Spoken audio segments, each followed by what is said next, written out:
All right, guys, welcome back to the last final episode of the Fantasy RoundTable. And we're going to be talking about the most important position in fantasy football as a running back. We value them. Owners don't, but that's why we're going to talk about them. Maybe we'll start a GoFundMe so we can get Zeke and Melvin Gordon back into their respective teams. So we're going to be talking about first is kind of that tier 2 of running backs. So kind of not talking about the elite guys because everyone has their own order, putting them in whatever. So guys like Todd Gurley, Dalvin Cook, Nick Chubb, and Joe Mixon. So I'm going to open up with Nick first, who is not afraid of Todd Gurley's knee. Not afraid at all of Todd Gurley's knee. Todd Gurley's been the top running back for the past 2 years. I think last year he averaged 26.6 points per game. Mm-hmm. I just can't put my money against him. I know his knee was an issue late in the season, in the Super Bowl, in the playoffs, but I'm not scared of it. And I'm ready to, live by that and take the consequences. If he doesn't live up to being an RB1. No, I'm right there with you. Todd Gurley's my guy for this one, just because he is still elite for me. He's still a top 5 option for me. Todd Gurley, everybody's worried about his volume, and that's fine. I think he might see a slight reduction in volume this year, but I think it's smart so he lasts the entire season. I think what his problem was with his knee last year is that he had too much volume, and eventually it caught up to him to a certain, he said that he had injured it earlier on in the season, but his volume didn't change. He continued pounding away, and it did change toward the very end, but Todd Gurley played 14 games last year. Todd Gurley had 4 of the last 6 games, only had fewer than 15 carries in those games. Todd Gurley was the number 1 running back in fantasy. He beat out Saquon Barkley, who played 16 games. He beat out Christian McCaffrey, who played 16 games. Even playing only 14 games, and who was limited in 4 of those last 6 games as far as carries go. How can you not have him up there? Mm-hmm. I think once something hits social media nowadays, it just takes on a life of its own. For me, Todd Gurley is still in that elite tier, and people shouldn't be shying away from him right now. He's going in the 2nd round. That's a crime. That's insane. The volume decrease, and it's going to be real, but where I don't see it decreasing is the red zone. That's what's made him so valuable. 19 and 21 touchdowns these last 2 seasons. He's led the league in goal line attempts over 2 straight seasons, 1st and 2nd in red zone rushing. That's not going to change. This guy is the best goal line hammer in an offense that's consistently averaged over 30 points per game. That's still got it. It's not like Sean McVay's going anywhere. So right. I still love it all. It's a very fair, there's definitely a dice roll aspect to it because of the knees, no doubt about it. Darrell Henderson, explosive threat added, but those are dice, the number 1 scoring running back in back-to-back season. First time that's happened in 15 years in fantasy. Those are some dice I'm willing to roll. So I'm with you, boys. I love Gurley. I think this is kind of rare because most people are just bashing him. Most people hate Gurley. And everyone's so hyped on Darrell Henderson. You just mentioned him. I think he's the 4th running back on the depth chart. I'll have to double-check that. But something nobody's talking about, all of a sudden, they're kind of fading into the bush like Homer Simpson on Darrell Henderson. But Todd Gurley, he's here, man. And give him a reduction in volume, he can still be a number 1 running back in the league. Yeah, and did you read the camp reports too? It's the first day of camp. He was flying around out there as a receiver, as a runner, looked chiseled, looked vintage Gurley was what the Athletic reported.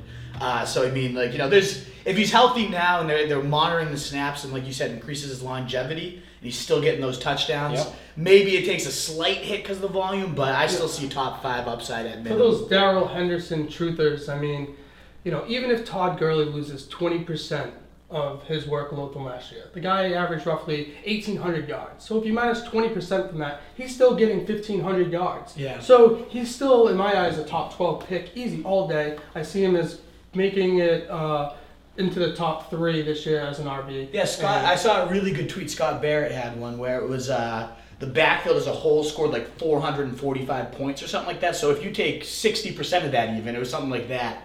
He's still the RB5. So even if we're projecting that 60%, and it's a fair projection, it's still going to be beastly. The only real risk is does he take a helmet to the knee and he just flares up in week 6? And there's probably some other. It can happen to anybody. Yeah. No. Todd Gurley, it can happen with. And he played through it last year too. That's the other part. It's he tried to play through this thing all year too. He's a tough bitch. Sorry, language, my fault. So, but I just love Gurley. I'm with you guys. The guy that I think could potentially be a little safer, though, and he's ascending into that Gurley role, is Joe Mixon. Obviously, the team is not even close, so the Bengals are crap. But Zach Taylor comes over from the Rams style of offense where they merge the running and receiving game. That's a whole philosophy behind it. He's going to be that centerpiece. So I don't know. Is there anyone you'd consider? Would you consider Dalvin Cook? Would you consider some of those other names you brought up just because they're a little safer health-wise? Well, I love Dalvin Cook. I mean, I've been on him all offseason. I think he's great, and I'm not concerned about his health issues. Now, I can't sit here and say that I don't like these guys you were bringing up. I love Todd Gurley because I like to win. I love I love Joe Mixon, and I've had him in every league since he's come into the league, and he's done so much with very little of an offense. But Dalvin Cook, just everything. The only thing you can really bring to me to say that he's not going to perform well this year is his injury past, which I don't see the injury past that a lot of people see. I see a guy who played every game except for one in college. I see a guy that had a really tough break with an ACL his rookie year, and that has hampered him since he's been in the NFL. The hamstring injury is part of the ACL. I've seen this. You've seen it a million times. So the fact that he showed supreme health with the last 6 games of the season last year, taking about, I think it was 75% plus snaps a game.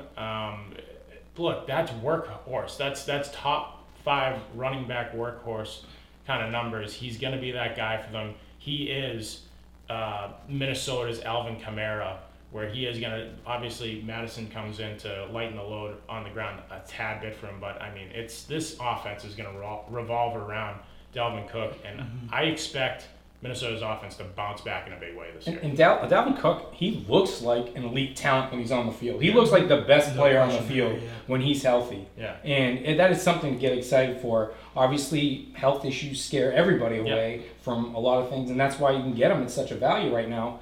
But should he stay healthy, and unfortunately in today's NFL, that's how we have to preface all of our arguments.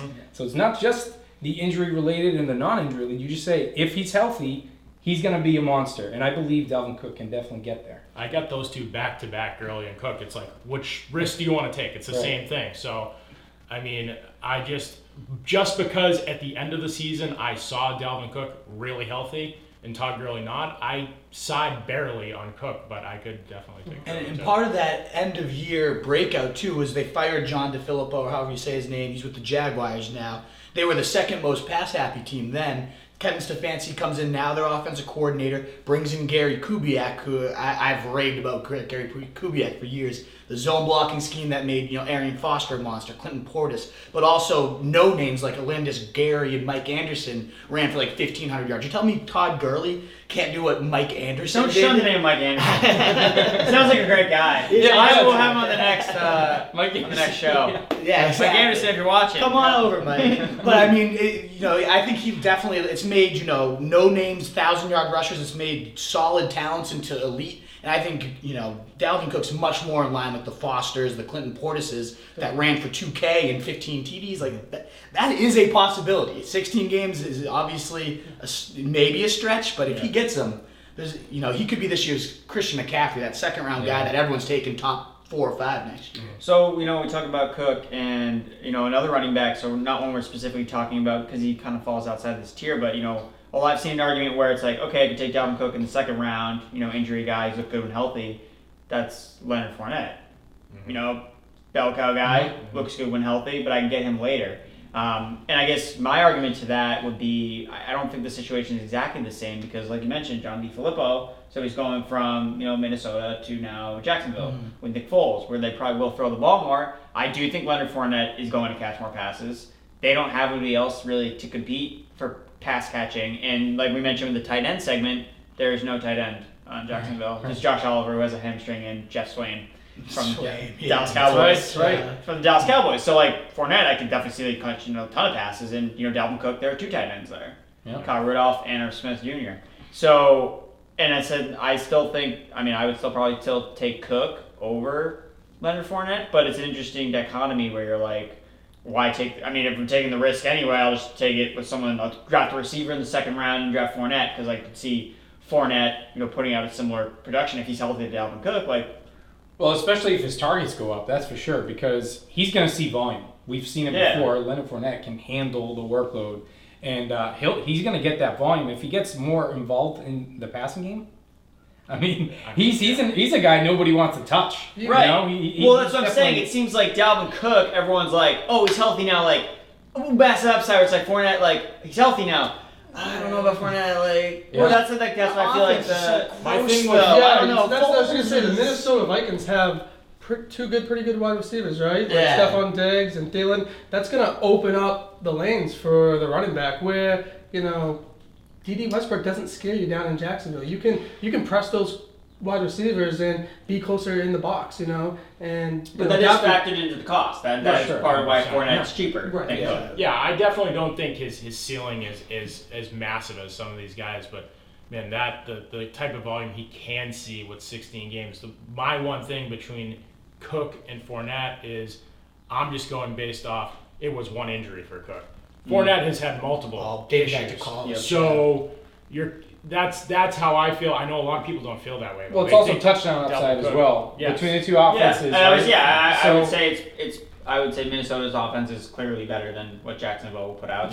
Most likely. It's kind of strange that the conversation is now comparing Cook with Leonard Fournette when he didn't even make the cut on this debate. And really, we're trying to made debate. the cut now. He brought him up. He brought him up, but we're debating Cook with Todd Gurley, the best running back for the last 2 years. Yeah. Until Until he's proven me wrong, I'm going to put my money right there. Right. No, I'm that's not, a good point. So if Cook is where you guys think LF is, then I'm going to still take Gurley even more. And you're just helping my argument. Yeah, I think that kind of, I guess that at least puts me, because I'm the one that kind of brought it up, so that kind of has my ranking of Cook, where I kind of see him probably closer to a Leonard Fournette than where Todd Gurley is for me personally. It's the blocking. It's all about the zone blocking. When it just comes out, and it's like, oh, I guess that's really how I feel about it. Oh, man. But how I really feel about my running back is Nick Chubb. And, we've been talking about, we're going to bring down Todd Gurley's volume a little bit, be more efficient. It's wheels up for Nick Chubb. I'm pretty sure he's going to get, weeks 1 through 10, I'm pretty sure he's going to lead the NFL in touches. It would not surprise me at all in terms of the running back. He's the only show in town. They got rid of Duke Johnson, who he was producing with anyway in the first place. Kareem Hunt is suspended. The backup running back is Dontrell Hilliard, undrafted, I think, or a 7th round pick last year. And Chubb, when Freddie Kitchens came over, was averaging right around 20 plus touches a game. Yeah. So that's 200 touches, in the first 10 weeks. And that was with Duke Johnson still there. So, what do the Browns have to do with, there's no reason why he shouldn't get all the touches. That's going to be a high-scoring offense. He's going to get all the red zone touches. He's going to catch a lot of passes. We saw people say Nick Chubb can't catch, which is not true. There's literally they see that one catch. Yeah, it was a really nice catch, and then Freddie Kitchens literally came out and pointed us pretty sure he can catch. Yeah. Freddie Kitchens is not an idiot. He knows what he's doing. He knows that it's efficient to trade, and obviously he wouldn't trade Duke Johnson if they were Nick Chubb can't catch passes. Okay, let's trade away a pass-catching specialist at the running back position. It makes literally no sense. Yeah. Nick Chubb was rated as one of the highest running backs by PFF, and I would say the one knock on Chubb is the offensive line. So the Browns' offensive line doesn't really grade out super well. Didn't grade out super well last year. And we saw what Carlos Hyde did behind that line. Right. Sucked. And we saw what Nick Chubb did, and it was basically an unreal breakaway percentage and, averaging, it's 5 yards carry. So I'm not concerned that the offense, that's going to be a prolific offense. I want my running back, talk about with Todd Gurley, he's good because the Rams offense is good. Yeah. And he just he gets 20 touchdowns because they're at the red zone every single time. All the time. And I just see that with Chubb. I just don't, weeks 1 through 10, why is he not going to touch all the ball? That's probably the reason why, because you just said weeks 1 through 10. I'm a big believer in Chubb, and I think he's going to have a great year. But that's weeks 1 through 9 until Hunt comes back. Exactly. Hunt is a bell cow type running back, and they didn't let go Duke Johnson because Chubb catches the ball so well. They let go Duke Johnson because Kareem Hunt catches the ball so well. And I think once they roll out Nick Chubb every single week, making him pound the rock, 20 times a game for 8 weeks in a row, he's going to break down, and I think Hunt's just going to be right there to just clean up that backfield and just take right over. Not just is he going to be vulturing touchdowns towards the end of the season, he's just going to be the clear back number one RB in that offense. It's just going to open up that offense so where the screen game can open up. And like you said, Cleveland has such a good offense.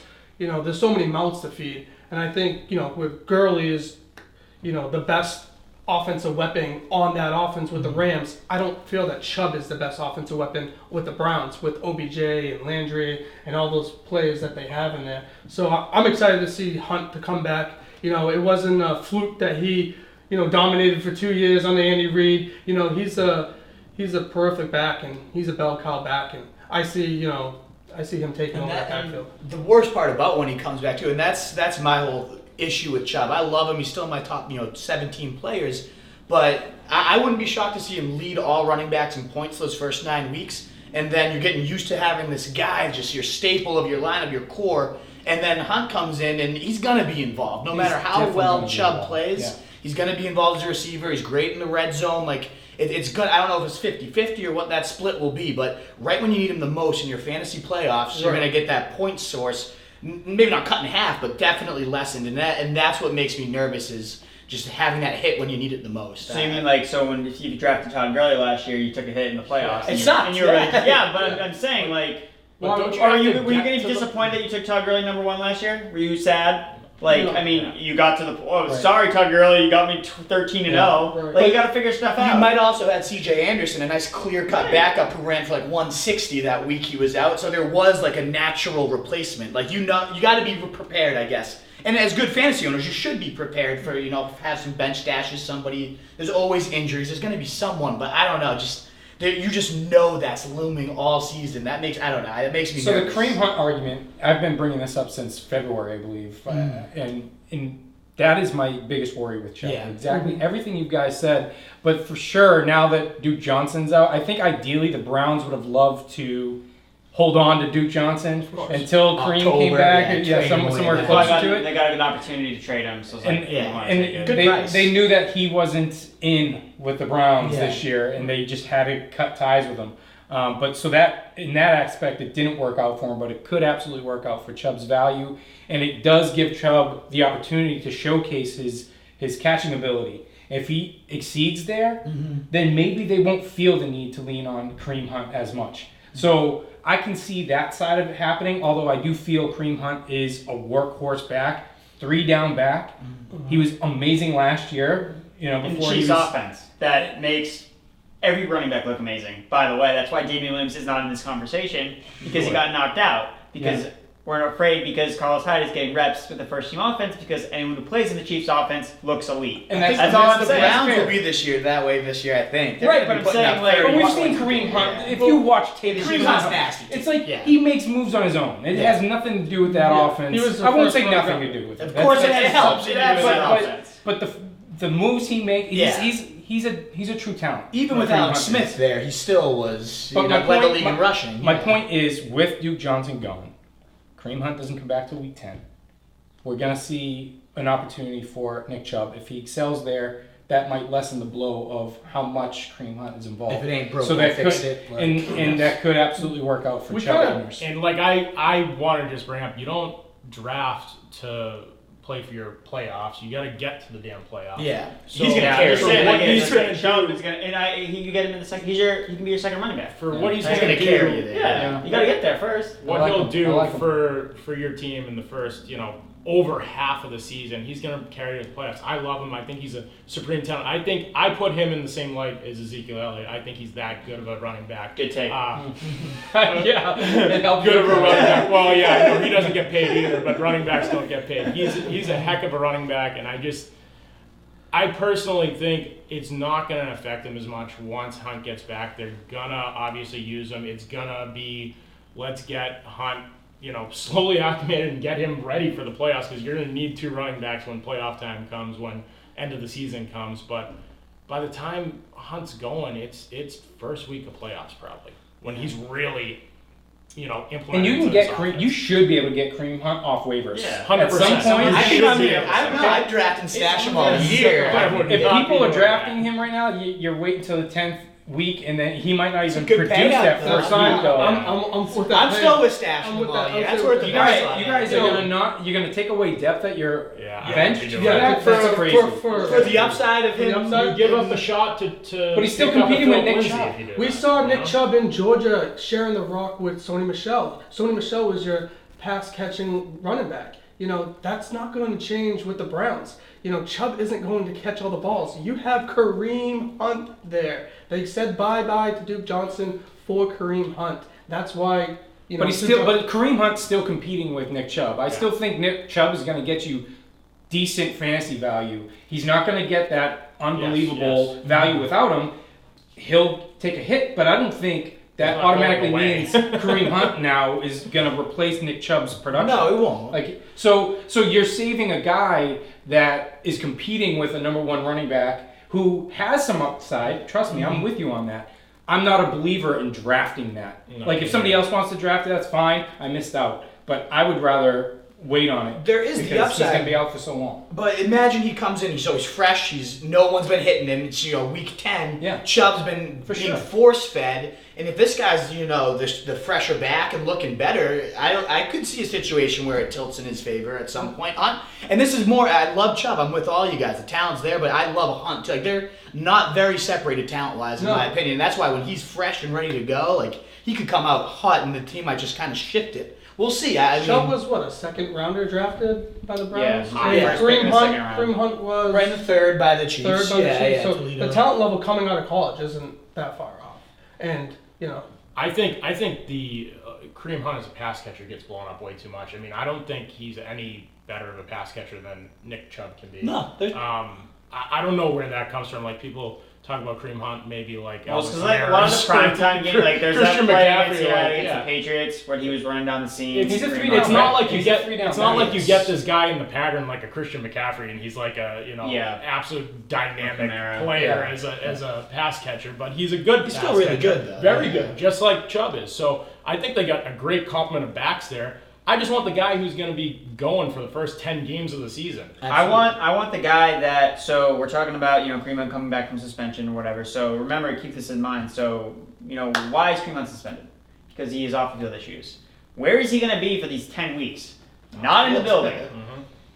In Cleveland, where a lot of his demons are. That's a great point. I'm just saying, you're putting your eggs in a basket to some random guy who's shown that off the field issues are a problem, and he's going to be off the field for 10 weeks. Where Nick Chubb is just getting me fantasy points every single week as the main bell cow. And we're thinking he's going to come back, and we're thinking he's going to have a role, and we're thinking he's going to... He could be cut. He could do nothing. He could get traded. How do you know another team's running back's not going to get hurt? Right. And you trade for... And they were, I kind of had a conspiracy theory that they might have acquired him to trade him. Yeah, what about the Chargers? Yeah. Oh, Eckler sucks? Oh, Justin Jackson can't get done? Melvin Gordon's still hurt?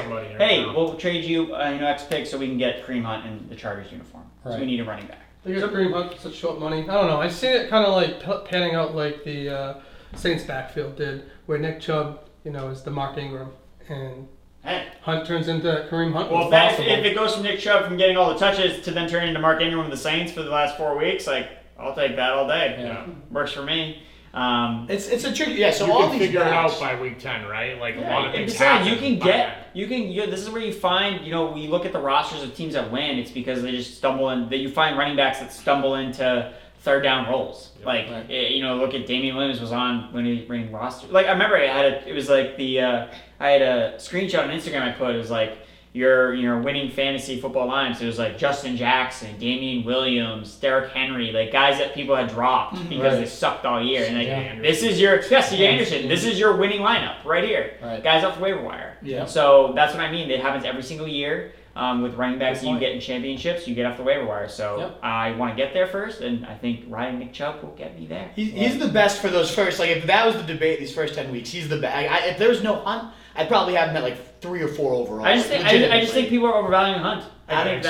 that's I like don't know. why He's why really good. When you go into Yeah, your he's- drafts, I think you're overvaluing the fact. it's 10 weeks away. you're There's look- so many things that you're- can happen in yeah, that so time. many The things off-season happen. argument's a great one. Like that, So if many something things happened can off the happen. field and he's just removed, then And it's still an you know. unknown in this Cleveland offense. Yeah. What his role will be. Yeah. I've seen his upside in the Kansas City offense. But that's I've not seen him play a snap for Cleveland. you don't have So have I'm- chemistry. He's 10 weeks away. Yeah, I'm a believer in Kareem Hunt, and I do think that chips away at Chubb a little bit, but I don't think it's going to be enough to take Chubb completely out of the conversation. I'm a believer in Chubb. I'm a believer in Hunt, but we're comparing Chubb to Todd Gurley. Yeah. That's- Let's reel this Alright, back in. yeah, so Let's go. Final points. Yeah, let's go. So so Todd Gurley, he's awesome. All right. He's the best. cool. There's Todd no- Gurley for the past 2 years, you can't put your money against it. You know, Chubb, you have to worry about, you know, your week 9. Is he really going to keep that? Well, I gotta backfield? worry about week 9 if Todd Gurley has a knee still. It's the same with Nick Chubb after all the pounding, and he's going to be taking Yeah, but it he for the doesn't have first a knee. for the first. We're getting emotional here. Here we For go. the first time I love with a it. knee. That is true. Arthritic knee. Yeah, Right? I know, right? He just had ACL and MCL surgery last. And he's got this two offseason. running backs he's got to deal with right now that are there that aren't suspended for 10 weeks. So who you got? Who you got? Sure. Nick Chubb. Who's your guy? Nick Chubb. It's easy. I'm still a Gurley guy. I mean, you look at all 4 of these guys. The reason they're going late first, early second, they have their question marks. You got Yeah. health with Gurley and Cook. You got Kareem Hunt looming, and you got Joe Mixon's crap offense. So they all have their warts, right? I know Kareem Hunt exists, at least unless he does something off the field. Whereas it's speculation: will Gurley's knee flare up? Will Dalvin Cook get hurt? So I side with those 2 guys just on the off chance we get 16 games from both of them. When all the upside there, because I just know Kareem Hunt's coming back. I don't know that we're going to get an injury. That speculation is less risky, in my opinion, than the Hunt coming back. So I go Gurley over everybody, but Gurley, Cook. Yeah, all right, so I'm going with Cook still. Just, I've been beating the drum for him all offseason. I think he's a supreme talent. I think that Minnesota offense with Kubiak there and Stefanski really takes a step this year. I think they put up some points. And I think Dalvin Cook is ready to be a top 3 running back in fantasy football. The injury concern is not a concern to me. Where I have a very slight concern with Gurley. He's right behind him just because I saw what happened at the end of the year. I'm afraid. I've played with a lot of guys that had arthritic knees, and I know when the flare up comes, there's nothing to stop it. The only way to stop it is to take some time off. And that's kind of what they were trying to manage with Gurley. If they can manage him correctly, he's still going to be an awesome running back. And I believe they will. I mean, they love Todd Gurley. Obviously. He's done unbelievable things for this offense. They're going to manage him. They're going to, you pray They're that doing he's a going good to be job right fine. now. He's going to be okay. Yeah. And I think, again, if we see a reduction in volume, that doesn't scare me off of Gurley because where he's going to see the volume, to your point earlier, is in the red zone. Yeah. He's going to still be a touchdown monster in this offense. So Todd Gurley for me, clear cut. 21 TDs last year. Todd Gurley had total. In 14 games. Minus In that, 14 games. minus that 20%. Like if we think Darrell Henderson's really this stud, I think he's just an insurance policy. They luckily rolled into C.J. Anderson being semi-good in the postseason. They actually have a real insurance policy in Darrell Henderson, but he's not there to take Gurley out of the game. Like Todd Gurley is on a multi-million-dollar contract, and they're going to use him and abuse him because of the money that they're paying him. And 21 TDs last year. What's he gonna do? 14 to 18 this year. I'm still high on it. Yeah. All right, so Todd Gurley takes this away, but don't worry, I got to send you guys postcards for my first place when I'm in with Nick Chubb. So don't worry, weeks 1 through 10, I'll make sure to send you guys postcards. So we're actually going to go right into the next debate here. So this is our last topic. So sticking to the running back position. Highest scoring rookie running back. So between Josh Jacobs and David Montgomery. And so when we first kind of came up with this debate, Miles Sanders was also an option, but none of us felt strongly enough to really advocate for Miles Sanders. So it became between Josh Jacobs and David Montgomery. So I'll actually start. So I'm really on Josh Jacobs. Personally, I think that he is in the least crowded backfield. I am not intimidated by whatsoever at Jalen Richard. Josh Jacobs has been talked up as getting volume. We've seen John Gruden give volume to running backs in the past of him being offensive coordinator or head coach. He's fed his backs, whether it be a Cadillac Williams. Love that name. But Josh Jacobs has explosiveness, And one thing I noticed about the Raiders is like right now they don't have a tight end. They have Darren Waller, who I mentioned as a sleeper, but at the same time he's a sleeper for a reason. There's no tight end of consequence there. There's a lot of lack of weapons. Antonio Brown again. Where are you? Josh Jacobs could be the only show in town. Whereas David Montgomery, you got 2 running backs you got to compete with. He's got tight ends. He's got receivers. Like there's a lot more offensive talent, in the Bears backfield or in the Bears offense overall. So I mean, that's kind of my initial stake. Josh Jacobs, he worries me because he's on the Oakland Raiders. Yeah. I mean, he's a rookie on the Oakland Raiders, and who knows what kind of drama we're gonna see with Antonio Brown all year. It's already starting. Okay, but I guess how much you really weigh that in terms of with Josh Jacobs Antonio Brown? Let's play a hypothetical. If he's not there, they're stacking the box on this guy. He's a rookie on the Oakland Raiders. So that's my contention with him. I think he's going to see plenty of volume. I think we're going to see. So you say Jacobs has more touches than David Montgomery? I think it's possible for sure, but I think Montgomery is in a better offense where he can excel and exceed. Where and anybody worried about Tariq Cohen, David Montgomery is a 3-down back. We've seen what he can do already in the preseason. And preseason alert. Yeah, right. But Abdullah. Tariq Cohen, I can see them lining him up as a wide receiver and keeping them both on the field at the same time. I don't think it's going to be switching them out. I think David Montgomery is going to be in there until he throws up. And he's on an unbelievable offense. I like the way this Matt Nagy's offense is trending. They're building the small pieces. They're getting the foundational pieces. It's coming together. And I really think they're going to be on the top end of the NFL offenses for 2019. I really like. They were already top 10 last year. And that was his first year. And now they add talent that better fits the scheme. Get rid of Jordan Howard. I mean, his whole goal is being, unpredictable, disguising it. Yeah. They've said they want a 3-down horse that can do that, and they were the opposite of predictable. It was 60% of the time Jordan Howard was in, they ran, and 60% Cohen was in, they passed. And it was the definition of predictable. Right. So Montgomery allows Nagy to do what he wants to do better. I think the ultimate volume ceiling is definitely higher with Jacobs. There's less mouths there. The question I have, though, is can he handle that? He's only had, 180 or so college career carries, whereas we've seen David Montgomery thrive in that workhorse role in back-to-back seasons. We know he can handle the volume. We know he can do the 3-down things. We know Jacobs has that skill set, but can he handle it when that volume finally comes there? We haven't seen him prove that yet. That's my biggest worry with him. Yeah, I don't think that should be too much of a worry because it's not like he was drafted accordingly by all these teams. They said, all right, can he work in a committee? He's going to be part of a committee. It's not like a huge committee, but we're talking about Josh Jacobs falling into a role like Devonta Freeman is in, where he's going to carry the ball, 55% of the team's times, and he's going to be used heavily in the passing game. Now, yeah. You're not going to just see a guy like Jalen Richard just go away, or Doug Martin's going to take a little bit of the load, but the opportunity is definitely puts him in the conversation with all those guys, the Devonta Freemans, the Aaron Jones, easily, right there.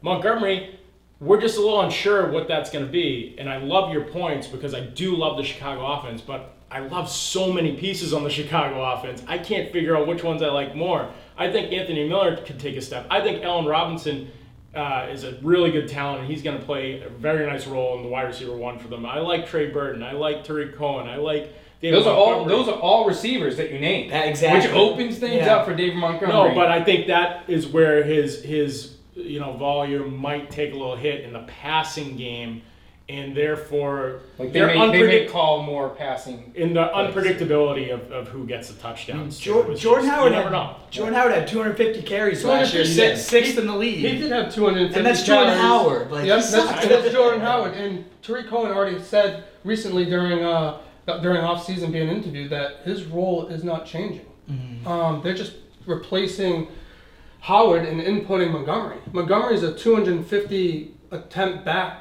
in the last 2 seasons of his college career, as he stated. Roughly 1,200 yards and 13 TDs at Iowa State. He did these 2 years in a row now, showing he's a 250 attempt back. Josh Jacobs has 120 attempts last year with 600 yards and 11 TDs because they're on Alabama. But prior to that, on his sophomore year, he had 46 attempts. In his freshman year, he had 85 attempts. That's nowhere close to what Montgomery has proven that he's a bell cow. I can handle. I'm a grown man. can handle that NFL workload. Yeah. Like, do we know Josh Jacobs can handle 250 carries against NFL teams, on that weekly wear and tear and that NFL schedule with that workload being so high volume? Like, Josh Jacobs, even in his high school career, doesn't have these numbers that would show 250 carries per year that, guys like Chubb that you're so hot on, Josh Jacobs has never handled that work. I would never project him for that many carries Yeah. either. He is definitely a committee back, but I just think what he provides you in the passing game. I mean, from what I watched from these guys, I like David Montgomery, but Josh Jacobs was the clear number one guy in this draft class. Now, you want to make the case of Oakland. I get that because Oakland is. It's very turbulent. Let's put it that way. I think it's his combine numbers and it's his athletic numbers that spiked him up over David Montgomery.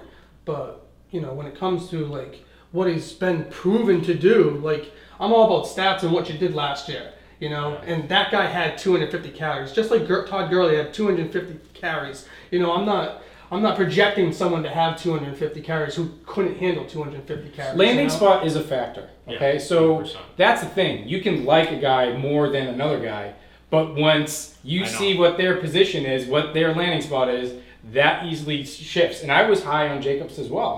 I loved him, and I'm like, friggin' Oakland, right? And then David Montgomery. I know he went later in the draft, but that was the first pick for the Chicago Bears. They wanted to go after running back. They didn't have one till what? It was a third round, I believe. They traded up too. Yeah, I mean, that's so valuable draft they capital. went after him and they grabbed him, and he's just in a perfect He is at a And- perfect role, He right? is. So that's what elevates him, and he's a 3-down back, and there's nothing not to like. And about David his Montgomery. most frequent comp is Kareem Hunt. Kareem Speaking Hunt. of the devil, I know, which Matt I know. Nagy had as a rookie who led the league in and that's rookie why rushing, he the wanted contact balance. Yeah, so he really got his guy. The one part about the Raiders that actually works in his favor, though, with Josh Jacobs is they suck in the sense that now they're going to be playing catch-up. And I could see Gruden loves to pepper his running backs. Derek Carr does too. 30%. Derek Carr loves the dink and dunk. So I can see Jacobs, especially if you were in a PPR league, I see 70 to, that type of catch-up side. But 28th in scoring last year. If Antonio Brown's not there, too, it's going to be an ugly show. Mm-hmm. You're just hoping for, 6 catches or so. I think touchdowns are going to be hard to come by. Well, I think with touchdowns, obviously the Raiders are probably going to see less red zone attempts, than the Chicago Bears, but that wasn't really Jacobs' game. Jacobs' game was about being explosive and creating yards. Like, yards created, that was his claim to fame, and it's actually interesting. So the running back that originally the Raiders brought in was Isaiah Crowell. Last year, Isaiah Crowell ranked second in the league in yards created per attempt.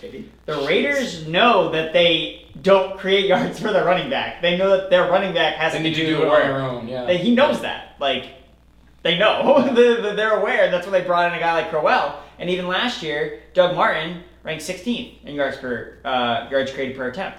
So, like, that's what they're looking for. They're like, hey, Jacobs, like, we know we can't block, but, like, you can make Do it plays. yourself. Yeah. So, and they're going to feed him volume because they know that he's the only back that can do that for them. And their offensive line is much worse in terms of pass blocking than run blocking. Like, terrible pass blocking, which is obviously downfield, but it's again, that's why Derek Carr is dumping things off, dumping off to the running back. So I think that Josh Jacobs will catch more passes than David Montgomery. And that's what we're talking about. What are the receptions that matter? I don't care if Montgomery gets more rushing attempts. I want more targets, which I'm going to get from Josh Jacobs. What if he's getting 13 TDs compared to Josh Jacobs' 7?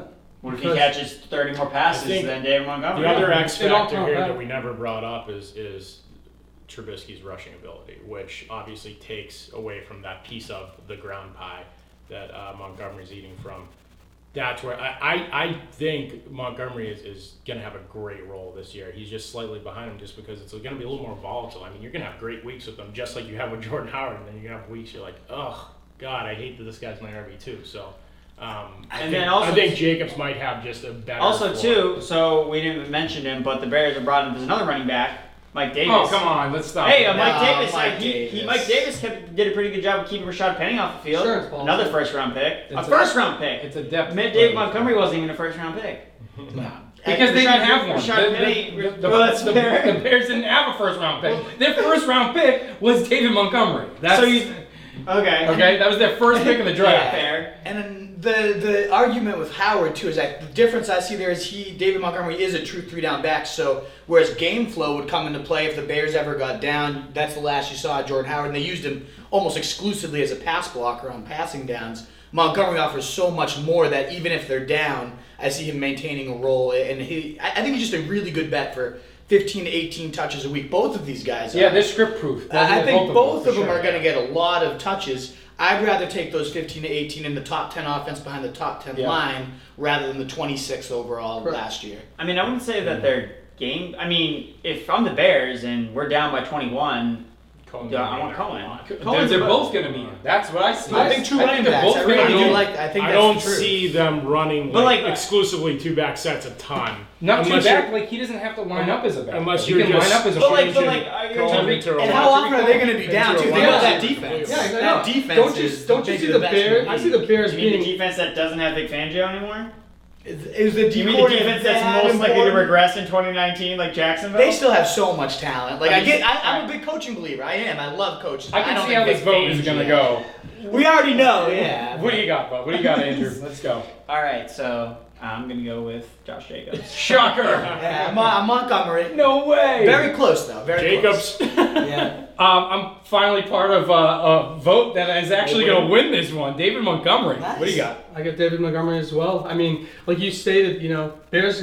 I don't see them coming from like a situation where they're going to be behind, where they're going to be throwing the ball. They're going to be leading the games, where they're going to be pounding their rock and giving him all the carries to kill the clock. Where Jacobs is going to be behind playing catch up, and they're going to be tossing the ball down the field to AB or whoever's available. Yes, Josh Jacobs is going to be one of the wide receivers catching the rock, but his name of fame isn't going to be running the ball. I will say one last, so not making a point, but I did get the chance to see Josh Jacobs live when I went to the FSGA back in June. So he was there being interviewed by Matthew Berry, great guy, obviously, cracking jokes. Yeah. And basically he was told by the Raiders that they want to make him offensive rookie of the year. John Gruden's goal is not to win games, but it's to make him look smart. Justify the pick. So that, just another thing to mention. I just think that there is going to be a lot of touches. Well, that's great, Andrew. You lost. Let's recap. A lot of touches. But at the end of the day, it's going to be David Montgomery.